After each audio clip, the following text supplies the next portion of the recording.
สวัสดีค่ะพ่อแม่พี่น้องสวัสดีFCทุกท่านเนาะค่ะกลับมาพบมาพอกับเจตาพารวยคือเก่าค่ะในทางช่อง YouTube คลิปนี้เจตาก็จะว่างแนวทางของลาวพัฒนาค่ะลาวพัฒนาจะเป็นของวันที่16เนาะค่ะ20:30เห็นอยู่นี่ประวัติของเลขล็อกจิกค่ะเลขล็อกจิกวันที่13ที่ผ่านมาค่ะลาวพัฒนาออก7863ตัวบนล่าง37ค่ะ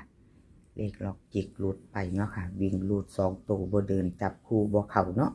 บ่เป็นหยังค่ะเจตาเป็นกำลังแรงใจให้คือเก่า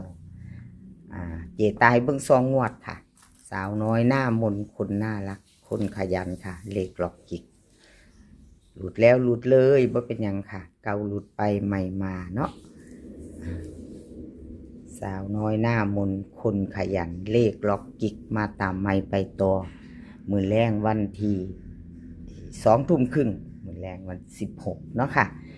20:30ไปต่อกับเลขล็อกจิกเลขล็อกจิกลาวพัฒนาเพิ่นให้มาวิ่งรูด0ค่ะ0ตัวเดียว2ตัวค่ะ4หาง09050206เบิ้ล00 3ตัว3หาง109105ค่ะวิ่งรูดเพิ่นให้0ตัวเดียวเด้อค่ะให้0ตัวเดียว2ตัว2หางเน้น09กับ05ค่ะ3ตัวเน้น2หางค่ะ109105เพิ่นให้2หางเนาะเลขล็อกจิกกับขอบคุญขอบคุณเลขล็อกจิกหลายๆค่ะที่ให้แนวทางมาวางทางช่องของเจตาด้วยดีเสมอมาเนาะค่ะกับขอบพระคุณเป็นอย่างสูงเอาพระจะตามต่อกับเลขล็อกจิกแคปหน้าจอค่ะแคปหน้าจอไว้แคปไว้ไปต่อพิจารณาแนวทางใหม่ของเพิ่นเนาะค่ะ20:30เลขล็อกจิกไปต่อค่ะแคปหน้าจอแล้วไปต่อเป็นของใครเซียนหนุ่มค่ะของเซียนหนุ่มFCเซียนหนุ่มกับขอโทษขออภัยค่ะที่ของเซียนหนุ่มหลุดไปเนาะวันที่13ที่ผ่านมา786ค่ะ3ตัวบน3ตัวบน2ตัว37ล่างของเพิ่นหลุดไปเนาะค่ะเซียนหนุ่มตัววิ่งกับบ่มา2ตัวบ่เดินบ่เข้าเนาะค่ะกับขอโทษขออภัยแทนเซียนหนุ่มจีตาให้เบิ่งอีกงวดหนึ่งค่ะ1 งวด2 งวดเขา2 งวดเขาไปงวดหนึ่งเนาะพี่น้อง51ตัวเน้นตัวเจาะเซียนหนุ่มวันที่11ที่ผ่านมาค่ะ2 งวดเขางวดหนึ่งค่ะของเซียนหนุ่มเนาะ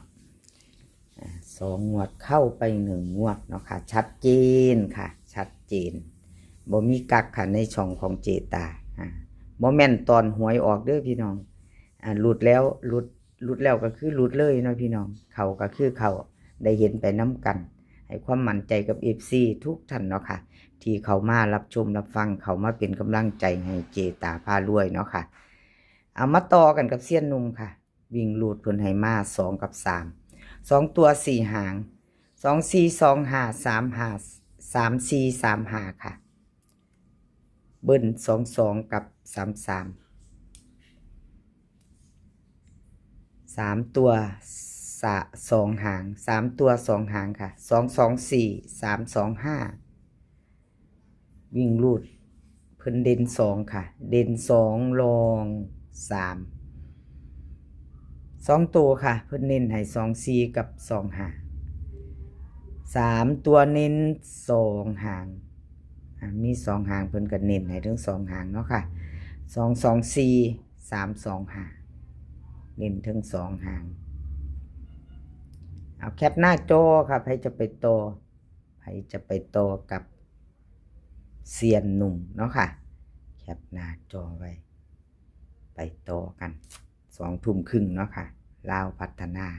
กับขอบคุญขอบคุณเซียนหนุ่มค่ะที่ให้แนวทางมาวางทางช่องของเจตาเนาะค่ะกับขอบพระคุณเป็นอย่างสูงเนาะแคปหน้าจอค่ะแคปหน้าจอใครจะไปต่อกับเซียนหนุ่มแคปหน้าจอไว้ แล้วไปต่อค่ะไปต่อเป็นของภูผาผ้าปังค่ะภูผาผ้าปังวันที่13ที่ผ่านมาค่ะแนวทางเล่าพัฒนาภูผาผ้าปังเล่าพัฒนาวันที่13ออก786กับ3ตัวบน37ล่างค่ะของภูผาหลุดไปเนาะกับขอโทษขออภัยFCแทนภูผาผ้าปังเนาะค่ะที่แนวทางของเพิ่นหลุดไปแต่วันที่11ที่ผ่านมาวิ่งหลุดมันเข้าไปตัวหนึ่งอยู่เด้อค่ะภูผาเข้าไปอยู่ตัวหนึ่งเนาะขอโทษขออภัย FC ค่ะมาไปต่อไปใหม่เลขทุกตัวเอามาวางเพื่อเป็นแนวทางโปรดใช้วิจารณญาณในการรับชมเป็นอย่างสูงค่ะรับชมรับฟังเป็นเพียงแนวทางเนาะค่ะมีเขามีหลุดเนาะถ้าหลุดไปก็กราบขอโทษขออภัยหลายๆเนาะค่ะภูผาผ้าปังคำว่าไปต่อวิ่งรูดเพิ่นให้มา0กับ8กับ1ค่ะ2ตัว4หาง80180113ค่ะ3ตัว2หาง801813เอาวิ่งรูด3ตัวเพิ่นเน้นเด่น2ตัวเด้อค่ะเด่น0กับ1วงกลมให้2ตัวค่ะแต่ว่าเน้น2หางนี่4หางเน้นหมดเด้อค่ะวงกลมให้หมดภูผาผ้าปัง3ตัวก็เหมือนกันเน้นถึง2หางค่ะ801813ที่วงกลมให้ล่ะค่ะ FC พิจารณาเอาชอบก็จัดขัดก็ผ่านเนาะค่ะกราบขอบคุญขอบคุณภูผาผ้าปังค่ะที่ให้แนวทางมาว่างทางช่องของเจตาพารวยด้วยดีเสมอมาเนาะค่ะกราบขอบพระคุณเป็นอย่างสูงแคปหน้าจอค่ะใครจะไปต่อกับพล2 ทุ่มครึ่งเล่าพัฒนาเนาะค่ะแคปหน้าจอแล้วไปต่อเป็นของใครเซียนซุ่มค่ะของเซียนซุ่มค่ะพี่น้อง FC กับขอโทษขออภัยแนวทางเซียนซุ่มหลุดไปเนาะค่ะวันที่13ที่ผ่านมาเล่าพัฒนาของเพิ่นเล่าออก786ค่ะ3ตัวบน37ล่างค่ะของเซียนซุ่มเข้าไปวิ่งรูดเนาะค่ะวิ่งตัวหนึ่งวิ่ง1ตัวอยู่เซียนซุ่มกับขอโทษขออภัยเจตาบริมากสีให้ครับพี่น้อง8ตัวหนึ่งเด้อค่ะเพิ่นเข้าไปอยู่2งวดค่ะเจตาให้เบิ่ง2งวดประวัติของเซียนซุ่มเนาะไปจะตามต่อกับเพิ่นมื้อแรงวันที่16 2 ทุ่มครึ่งค่ะเล่าพัฒนาออกแคปหน้าจอค่ะไปจะไปต่อกับเซียนซุ่มเนาะเล่าพัฒนาวิ่งลูดค่ะเซียนซุ่มเพิ่นให้มา9กับ0ค่ะ9กับ0 2ตัว4หางค่ะ9101 9202เบิ้ลค่ะ99กับ00 3ตัว3หาง190 102 909ค่ะวิ่งรูดเพิ่นเด่นทอกันเด้อค่ะวงกลมให้9กับ0สายวิ่งสายรูดพิจารณาซ่อมไผจะวิ่งรูดกับเซียนซุ่ม2ตัวค่ะเพิ่นเน้นให้มา91กับ01ค่ะ3ตัวเน้นหางเดียว190ค่ะพิจารณากันแคปหน้าจอค่ะชอบก็จัดขัดก็ผ่านเนาะค่ะกราบขอบคุญขอบคุณเซียนซุ่มหลายๆเด้อค่ะที่ให้แนวทางมาวางทางช่องของเจตาเนาะค่ะ